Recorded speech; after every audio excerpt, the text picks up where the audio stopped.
Welcome to Design Minds, from Business to Buttons Roundtable discussion. We're at the From Business to Buttons conference in Stockholm. The conference actually finished just like less than an hour ago. Yeah. So, if you weren't here, you should know, or if you don't know about the conference, you should know that From Business to Buttons is the leading UX and design conference in Scandinavia, and it's organized by In Use Sweden, Sweden's leading service design consultancy.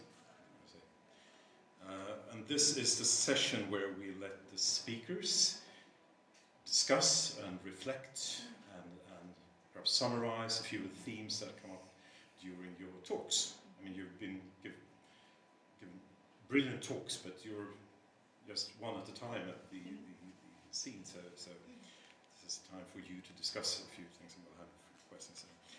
My name is Jonas Söderström. I'm an information architect with In Use, and I have with me David Elian. Hi, David. He's been a moderator of the conference. Indeed. Worked all day on stage, and is a UX director at In Use. And we have our guests, speakers. Dawn Ressel, design strategist at Intuit. Yeah. Great to have you here. Thank you. Eric Meyer, web legend. And, So they tell me. And author of Design for Real Life. And Danielle Ehrlich and as you say, you're from the US, and Danielle is from South Africa. Absolutely. Yeah. And well, you could just describe. Actually, you could describe your work a little bit, because you're not just doing digital stuff, and that's sort of amazing to me. A few words. Great. Well, thank you so much for hosting me here with so many wonderful, amazing talkers. And In Use as a company that has just blown my mind from the moment that I've got here until right now. The work that you do, and also your culture and the way that you go about doing things. So thank you so much. It's a pleasure. I come from South Africa. I run a design studio there called True Story Studio. And what we do is we focus on the idea of human-centered design. And how do we bring design back into the physical realm and create the right kinds of interactions between people from sometimes vastly socio-economic differences, and bring them together around topics that matter. Like, how do we create spaces, intentional spaces and intentional environments and intentional experiences that bring people back into the moment, where they can really grasp a high-level concept or idea or question and relate to it and connect to each other. Great. And human-centered design, of course, is sort of an underlying theme for every one of us. So we have here some of the brightest minds in design in the world here. That's great. And because we're in Stockholm, Nobel City, we sort of called this session Design Minds. You know, there is this TV show, Nobel Minds. Actually, that show in Swedish, originally in Swedish, had a very funny Swedish title, which translated back into English would be something like "Eggheads Extrapolate." So Funny in English. So, but with a little nod to the Nobel Minds, this is the Design Minds, so feel no pressure like that. One thing that I picked up that seems to be a common theme to this conference is the concept of trust. You mentioned trust. Danielle, you talked about trust, how shared communication builds trusts. And Katie Dill from Airbnb, who is not here, unfortunately, she had to go, also said something like, when humans talk, trust builds.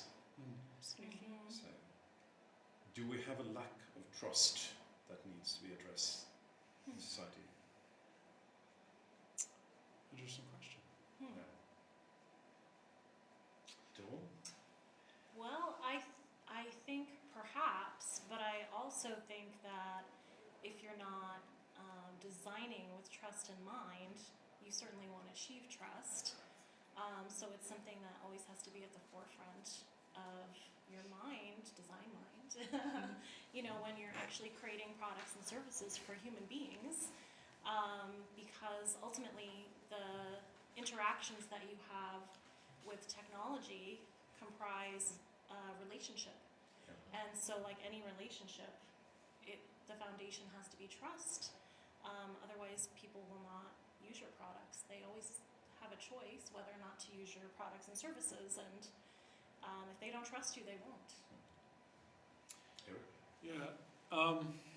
Well, I mean, whether or not there's a trust deficit in society is that's a very large question.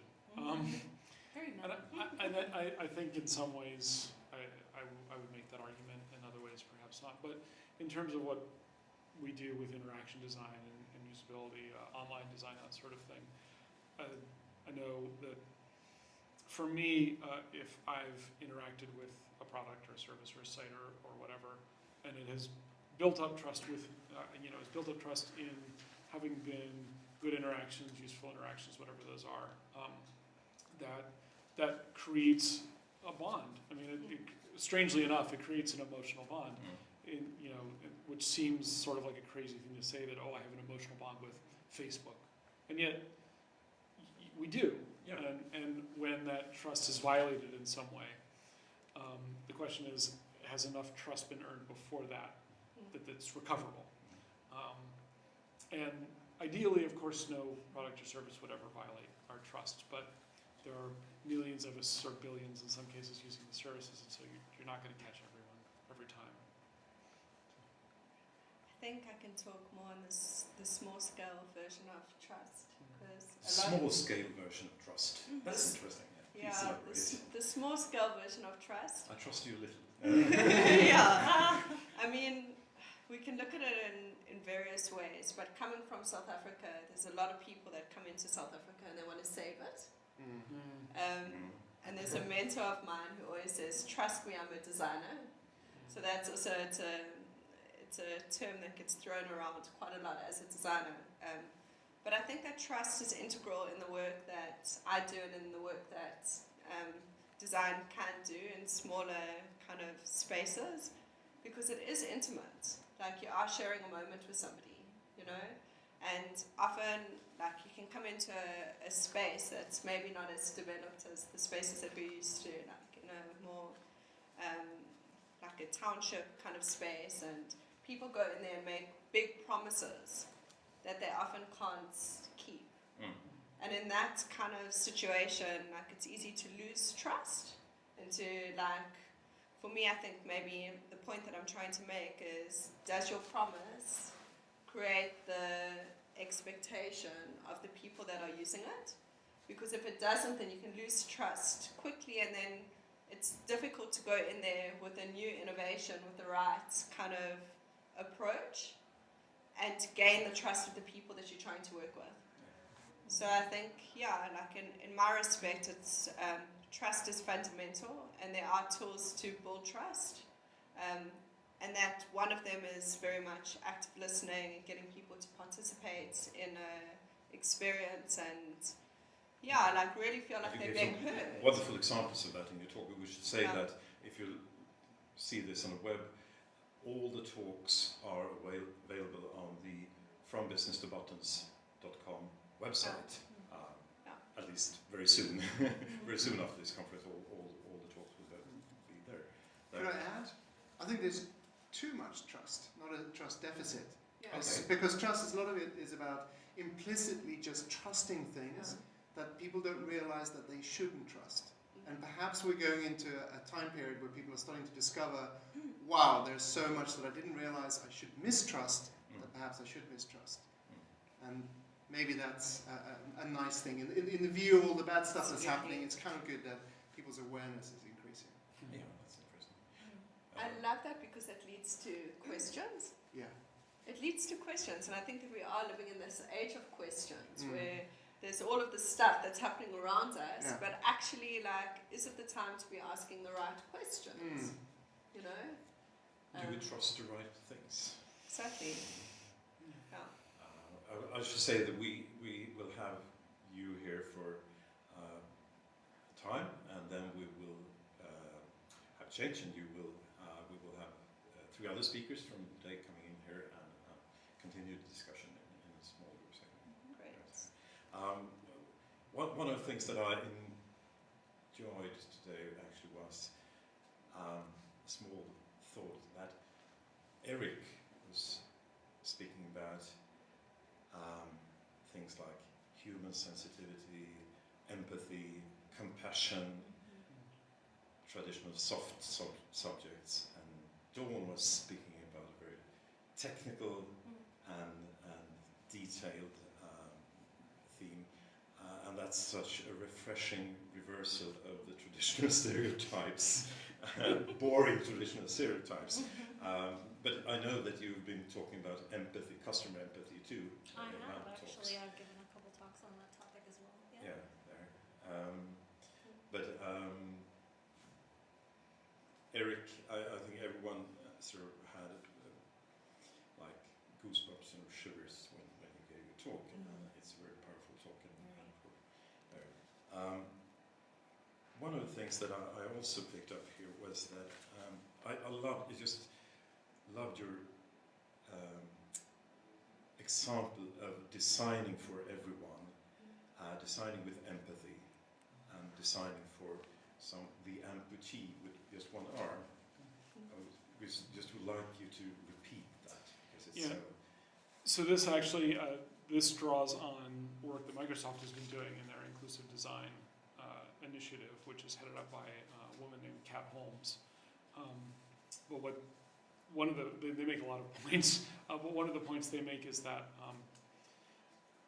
if you can solve for one and then extrapolate to many, and so what they look at is something like if you've created a service that's usable by someone who's had an arm amputated, you've also created a service that's usable by the parent of a newborn who is holding that newborn, right? In that moment, they are one-handed or one-armed, right? They're using their other arm, but they're not putting their child down to use your service. That's just not going to happen, right? So that's one of their principles of inclusive design is to look at like what I would call stress cases. Some people call edge cases, but a co-author and I adopted the term stress cases to say, okay, this is a use case that stress tests your work and is usable under what we might think of as stressful situations, and therefore is usable in that situation, but also more usable for everyone.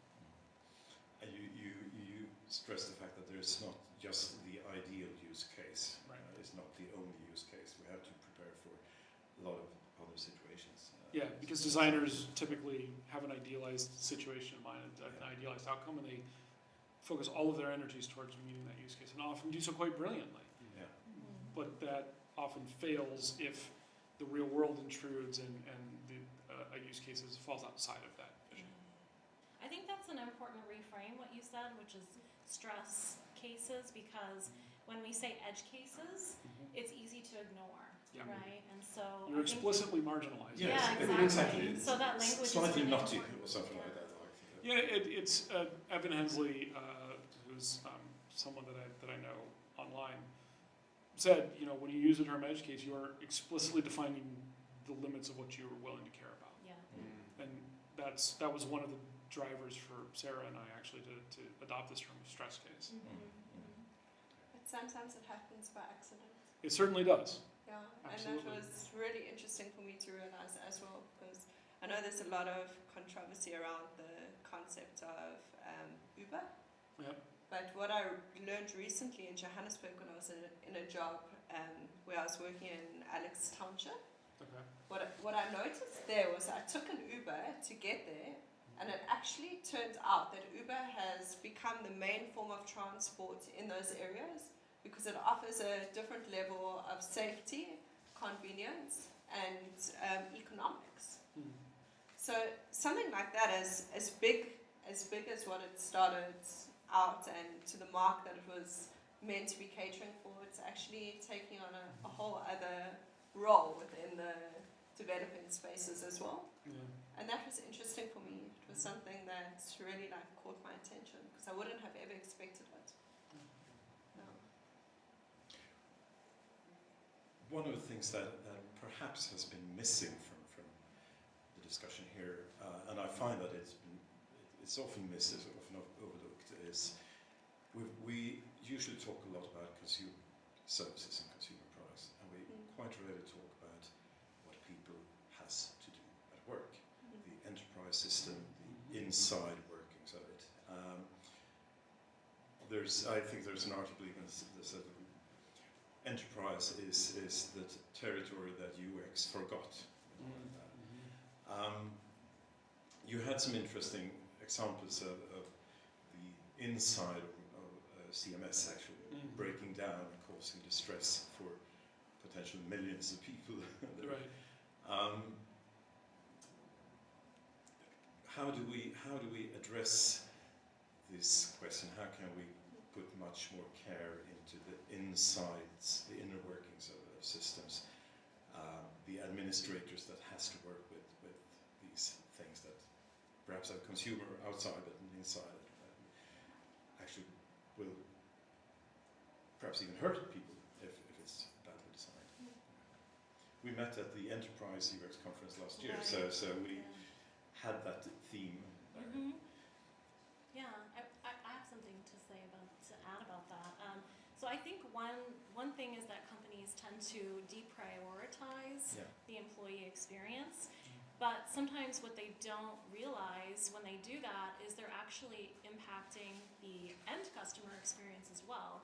So for example, if your support agents take twice as long to handle a customer call because the tools don't work well, you're impacting, your bottom line, and you're impacting the customer experience. And your example from your talk is that you changed something in your support. You changed something at Yes. your services that decreased the number of calls to support with Right. a huge percent, Yeah, like 50%. 50%, and you saved how many dollars? $560,000 US. $560,000 Wow. overnight. Yes. And I mean, you also saved a lot of people working in support a lot of hassle. Yeah, a lot of absolutely. So you could put a value on that too. And we The better employee experience of people working in support. Right, and I think That's worth something for the yeah, company. maybe the onus is on the user experience community to better position that work right in the Yeah. enterprise and the value that it really brings. We're a good place to work. If you do say so yourselves. We'll need some transparency for that. Yes. And in a lot of cases,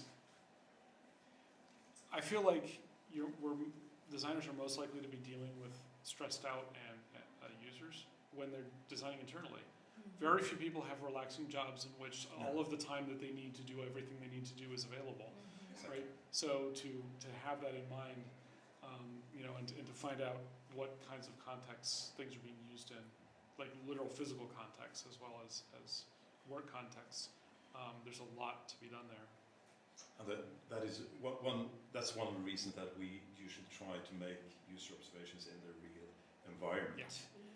Anyone can solve a problem in a laboratory environment where you just sit down here, solve this problem brilliantly. But if you put them in a real environment, for example, if they have a newborn on their arm, try to solve this. So the bottom line is user research and human-centered user research. Thank you very much. We'll just round up here. I hope you've had a pleasant experience here in Stockholm for this conference.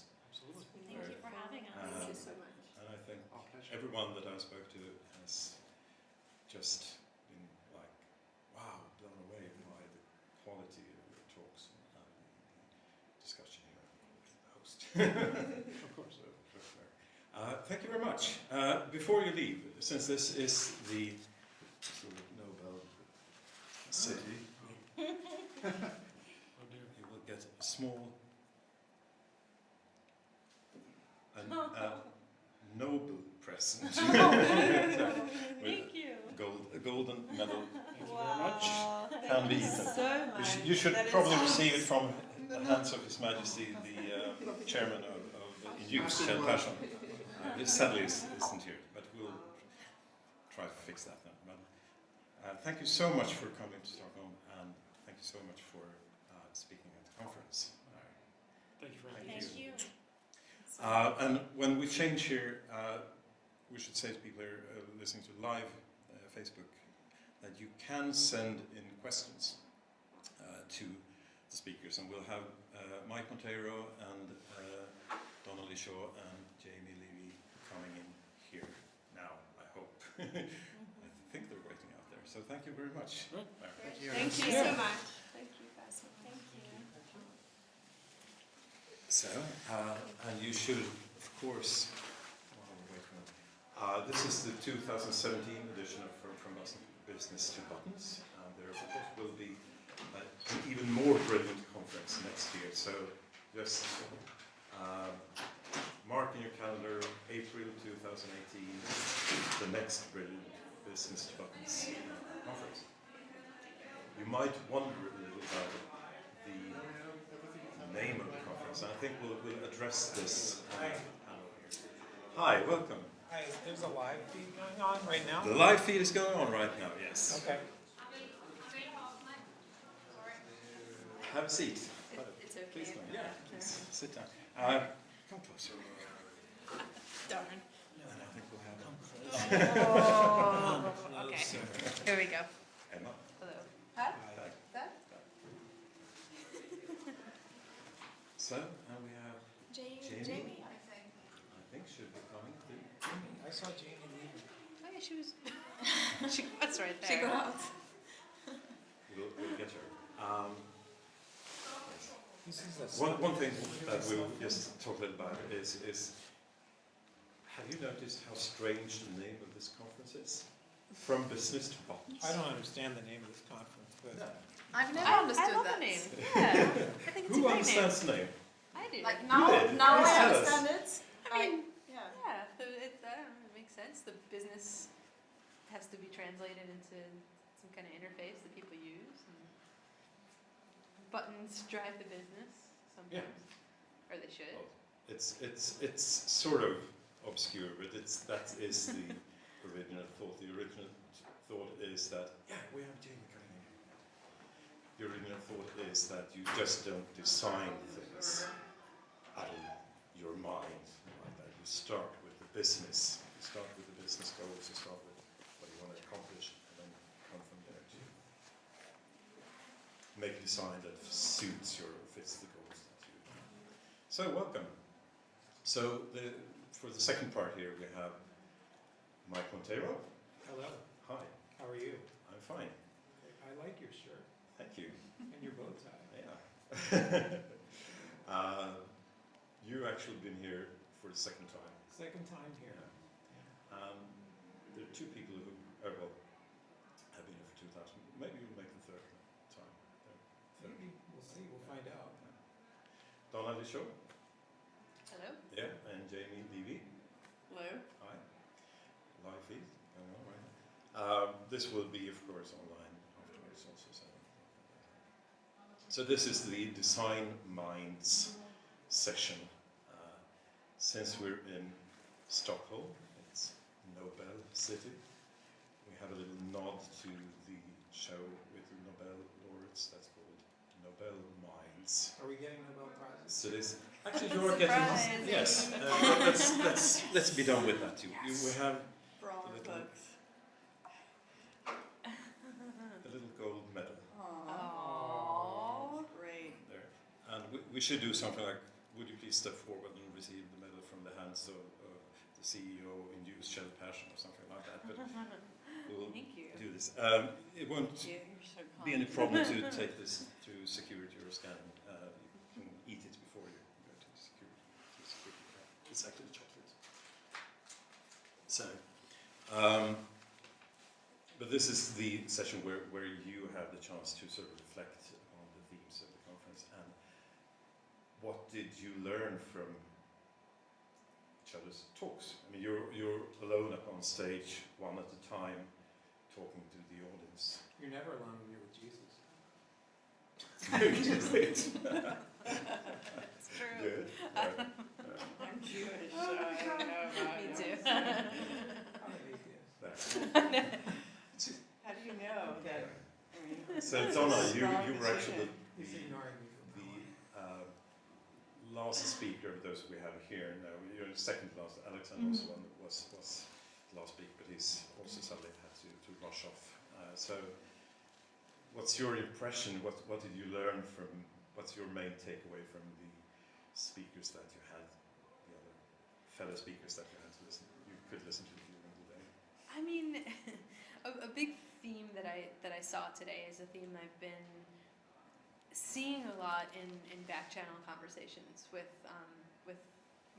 most of my colleagues, quite honestly, which is this moment that a lot of us are in where we're questioning why are we doing what we're doing. Yeah. Kind of a moment in crisis, I guess I would call it. Definitely sparked more so by the U.S. election last year. But it had also been lurking for a while, as a lot of us were just thinking, why are we doing what we're doing? So it was nice to see that theme woven throughout the talks. Yeah. Because yes, ultimately we work in business contexts, we build things, we design things. What other contexts are there? I work with a lot of nonprofits, and honestly, they're in the money-making business. Well, I hate sure, to say everybody it. needs money to Yeah, survive. I say business context, I guess. Catch-all. What do you think? Well, I mean, I think there's lots of things that we can do with our time and energy and talent. Working for foundations, working for nonprofits, like you said, working for civic institutions locally, whenever possible, hopefully. I think we need to take a look at who we're actually spending this time with. I mean, who cares about like bringing brand value to anyone while the world is on fire? Like honestly, who gives a shit about? That's gonna be a problem. Alex said shit like 7 times, I counted. Please go on. I mean, I saw designers at one point, like on Twitter, talking about, you know, how Trump has a brand problem. Trump didn't have a brand problem. He has a racist problem. Like he's human garbage. His brand is zip Oh, tight. well, quite no, we honestly. need to get some PR around this guy. Like, no, we don't. It's part of the brand. He knows exactly what he's Exactly doing. what he's he doing. knows what he's doing. I mean, I saw designers who are like, well, we just need to fix his logo up. Like, are we still really that dumb? Like, is that the level that we're thinking about? Yeah. I don't know. I have a couple different thoughts on that. As far as you know, the politics and technology, which, you know, just to sort of stay on message, is that what we've seen is a lot of the software that we have developed over the last 20 years since the web has come out has ultimately caused some serious negative impact, including the Facebook echo chamber, which played a large part in us being so surprised that Trump would win the election, because we're basically just like in our echo chamber listening to each other talk, and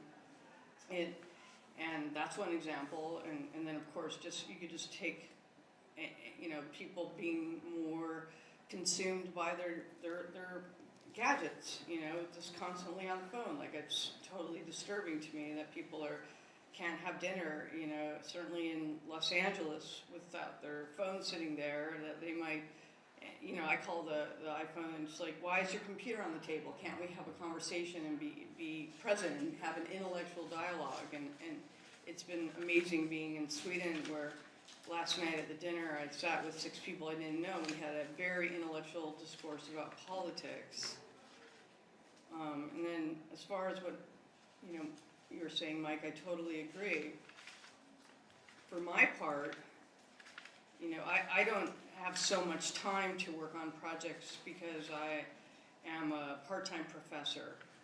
And for me, that's my way of basically giving back and trying to inspire my students to go out. Like, a couple days ago we had our last day in class, and I had to stand up and hold hands and repeat after me, like, I will make products for the good and not evil. And I spent 2 years writing a book that I tell people is about product strategy and existentialism, to try to get people to think about, you know, the choices they make when they're making a product, and be aware that that we have this one life to live, and to, you know, if they want to go ahead, I get that we have to make money, but at the same time, you're making a choice by saying, oh, I'll just do whatever somebody tells me to do. As Mike made a very great point today. There's nothing wrong with making money. And there's nothing wrong with, We have to. oh, absolutely. It We turns out if I cannot. don't make money, I can't live anywhere, which is Same. bad. So I need to make some money. I try to make it as ethically as possible. And my goal here isn't to get everybody to quit their job at Facebook and, go work at March of Dimes. My goal here is to get everybody working at Facebook to actually look at what the hell they're doing, and to think about what they're doing, and to look at what the impact what they're doing has on people, because that's much more valuable. That affects a lot more people. Like, what was Eric saying today? Like 5% of Facebook users is like 1 million people or something? Oh, many millions. Yeah, many millions of 40 people. million, I think. 40 million. Right. So we need those people, like more than anybody else, we need the people who have those jobs to be thinking about the impact of their work. And we need those people to look like the people who are using that site. Silicon Valley. What does that look like, though? Let's think about this, because It doesn't look 95% white male, I which agree. is what Silicon Valley looks like. But if we're talking about, the percentage of the country that voted for this fascist, they're white male, a lot of them, and they're right now deprived of jobs. And sometimes I think the way that we can make change with technology is kind of the Jamie Oliver approach, where he came out from England and taught people how to eat healthy. Well, we can go ahead and go blah, blah, blah about it, but ultimately, these people need to be retrained to work probably as IT workers or something. And why not that? If they don't as a want to be solution? IT workers, Jamie. They don't know that they don't want to be IT workers. They don't need to be it sounds like we're talking about dogs a little bit. Like, they're not dogs. These are people in local communities who need to need to deal with their own local community. I cannot fix a problem in Michigan. I don't live in Michigan. People in Michigan need to fix their own problem. But what I don't appreciate is the people in Michigan, and they're all very lovely, turning around and blaming everybody else for their problem. Like, it's not my immigrant fault that the people in Michigan do not have jobs. You've made a very strong point in your talk, and as I said, for all your talks will be online on the forbusinessdevelopers.com website. So if you look at this and want a reference to the discussion, please go there. But it's interesting because what you said here, there were at least 2 references in Alan Cooper's speech, which was Where is televised Alan? from Alan New York. the ghost of Alan. Yeah, you both referred to this as an Oppenheimer moment. He Alan stole Cooper's that from me. He stole that from Alan me. Cooper stole that Yeah. from me. He spelled it out. You had the slide, and you didn't. I don't think you commented on the slide. You didn't spell it out, but that's. Are we in an Oppenheimer moment now? Perhaps you should explain that a little bit. Hopefully we're in an Oppenheimer moment. Hopefully, because as I had this slide up, and Robert Oppenheimer realized what he had done after he had done it, and after realizing the horror that he had just unveiled into the world, he spent his life trying to atone for it. I don't think we've totally realized the horror that we've inflicted on the world in the last 20 years of tech. Here's the thing. I'm going to go a little meta here. Go on. for a Please. second. So, if you think about Oppenheimer and the bomb, and think about sci-fi, where a lot of our tech comes from, like the inspiration for the things that the products that are built, whether it's physical products or interfaces, but especially digital. Sci-fi, until the 1950s, was utopian, where there was this promise of, oh, we're gonna go to far-off planets, and it's all about journeys and exploration and the things, the unknown, exploring the unknown. And after the bomb was dropped, sci-fi suddenly became dystopian, so the opposite of utopian, and it was horrific. Suddenly, movies were dark and brooding, and there was this question of what are we, everything was existential and just not very good. But if you look at products in sci-fi movies since the 1950s, those remained utopian. And so by products, I mean devices, interfaces, wearable technology. And when you look at those products from a storyline perspective, so I focus on storylines in how humans interface with anything. And so a movie might have a dystopian storyline where it's like, tragic or a horror, but how the characters use products, it's a utopian storyline. It's like, hey, I was talking earlier with someone about one of the slides in one of the talks had the first mobile phone ever, the Motorola. The person who invented it because he loved Captain Kirk, and he loved watching Captain Kirk take out his communicator and say, "Beam me up, Scotty." Tricorder. And right, and he said, "Why don't we have that?" Or like the iPad comes straight out of Star Trek, the next generation, wearables, Google Glass, a million things. And so the question that I always have is, why did sci-fi become dystopian as we as people in society realize things like Oppenheimer and the bomb happen, but why are products still utopian when we're actually doing things like killing conversations at dinner, or people are addicted to their devices? And it might be that there's a moment now where we can start looking at things It's differently. very interesting because we have lived through, like 3 or 4 years back, we've lived through the most technology optimistic time since the late 60s. We had that sort of surge in the late 60s. Everyone predicted cities on Mars within 10 years, cities on the bottom of the sea, and everything like that. And that came at the same time as the first ecology crisis, the first awareness about that we're losing the ecology. So we had these two parallel waves at the same time. And what we're having now is, the rising climate awareness, which is probably much more serious. And we've had the technology optimism, the techno-futuristic gadgets will solve everything here. But what we see now is I think that the techno-futuristic optimism has crashed. Well, I also think that we've had an era where we've had like tech driving the futuristic vision, and also like people have been working so very separately for a long time.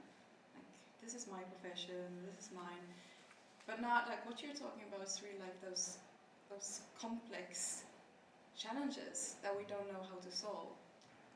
No one has solved them before. We have no idea what we're actually, heading at. And so, like, really that I see is that we need to collaborate between different sectors, different competences, different businesses, and really, like, as you're all into, like, focus on the mission. Like, what do we need to do, and how can we actually enable that together? That's how we innovate, right? Just let me apologize. I didn't introduce my colleague Emma Estvård, who is also one of the moderators, had been one of the moderators on stage today on the conference. Sorry. Sorry. Yeah, I think what we have is a serious explosion in technology.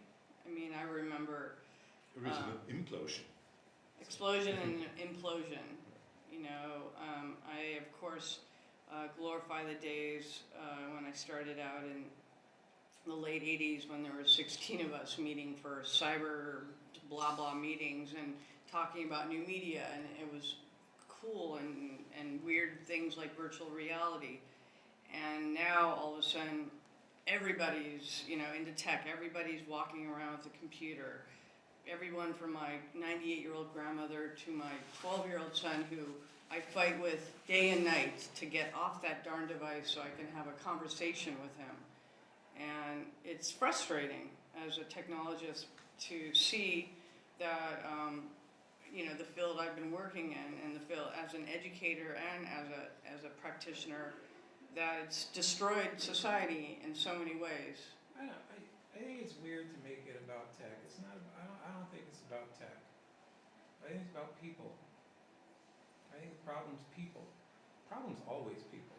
I mean, all we've really done is we've made it really, really easy for people to communicate, which is great. Turns out, not everybody who was choosing to communicate with everybody else was a nice, open-minded, gentle, humane person. We also let a lot of the racist frogs communicate with each other, which, you know, they're going to do. Right. So it's not so much the tech as it is that we created a bigger, faster, better megaphone, and all of humanity is using the megaphone. Right. We've The made problem it. to solve is people. I know, because that was the intent all along. It was to, even if you think about something like the iPhone, people are addicted to it now, but the intent was to make it easier for people to And communicate. it is. Let's not throw the baby out with the Yeah. bathwater. Like, you know, when I was a kid, and we didn't have the internet back then, you know, I think of like I was a weirdo in high school, and there weren't that many other weirdos in high school, and we didn't know where to find. We didn't think there were any other weirdos like us, and I'm not even that weird, you know, as far as the entire world goes. I think about all of those kids who actually need to make those connections worldwide because they live in tiny little towns like Butte, Montana, and they're the only kid in Butte, Montana who's, you know, wondering, was I born in the wrong body? Am I the only person in the world who was born in the wrong body? And previous to the internet, they had no way of finding another kid who thought the same. And now they go online, and it turns out, oh, there's a million communities for people who feel this way. I'm going to talk to other people, and you know, maybe when I'm 16, I won't off myself. Maybe when I'm 16, I'll get on a train to Portland and go visit one of these other people that I met in one of these forums, and you know, I'll actually have a good life. So I want to make sure that we don't throw the baby out with the bathwater. There's a lot of great things that technology have given us, and I'm usually not the poster boy cheering for technology. Right. But I want to make sure that you know, we figure out how to solve the human problem, and a lot of it is because the people who built this technology were exclusive about it. We were exclusionary pricks about who we were letting build this, and who got to influence it, and whose points of view that we were allowing into the situation. You know, we talk a lot about empathy in this field. Empathy is just another word for exclusion. Like, let's think about how women might react to this product. Right. Well, how about getting some women to design this product? We could obviously go on for a long time with this discussion. And I would really love to do that, but we need to go and get some more drinks. Oh my lord, Also, we're done? So we'll have to round up here. This is just the short summary. And I really encourage you to go online and watch the talks of these incredible people, because they will blow your mind when you see that there. I've just one more thing here, and it's for Mike, because I encourage people when talking to people during the conference, I encourage them to, if you have questions for the speakers, bring them to me, send them to me so I can give them to you here. And there is one question for Mike, which I would like to say. So, when looking for a new job, what signs can you look for about a company's good or bad ethics? That's a great question. You know, first start by Googling them, see what they've been in the news for, and then talk to people who work there. Talk to people who used to work there. These people are all easy to find too. Find out why these people left. And then when you go interview, find out what they're working on and start asking them really hard questions. And take a look at the team that you'll be working with. Like one of the first things that I do when, like I'm in client services, so people hire us. One of the first things that I do when somebody contacts us, like, hey, do you want to work for us? Is I go to their company page. I go looking at them, and if I see like white dude, white dude, white dude, white dude, white dude, white dude, white dude, oh, here's Mary, she's in marketing. I'm probably not going to work with them. When you go to job interview, you sort of feel they're interviewing me, but you should actually turn that around. It's a two-way street. Do I want to work with these people? Yeah, great advice. Thank you so much for this chat, for this talk, this roundtable. We should have had a table here. Proper tables out of roundtable. Yeah, Big you wouldn't invisible see- table. You wouldn't see my socks. No, that's Oh yeah. These are from Sweden. These are Swedish socks. They're great. very Happy socks. Very socks? happy. Happy Yeah, socks. very Yeah. happy socks, I noticed. I went to the store yesterday. Yeah, they are great. So go down to Happy Socks. Happysocks.com. And then turn off your phones There you and go your computer again. for Who a bought your kid day. that iPad, For a Jamie? day. Who bought your kid that iPad? Oh no. I did, but I hate it now. I smashed it with a hammer. But for a day, and to see what life was like 25 years ago, and have a conversation and enjoy life. The great theme that also came up was about intrusion and stealing your attention and things like that. And I think if you watch all the talks, you will find that online too. Great subject for coming discussions. So thank you so much for coming to Stockholm. Thank you for Thank you giving for having Thank us. you these for having input, us. and thank you for this chat. And we'll round off by that. And until next time, until next year. I don't know, there might be another Design Minds discussion before that. We never know. Yeah. You'll see. You'll see. And hope to see you again From Business to Buttons or at some other venue. All right. Thank you. very Thank much. you.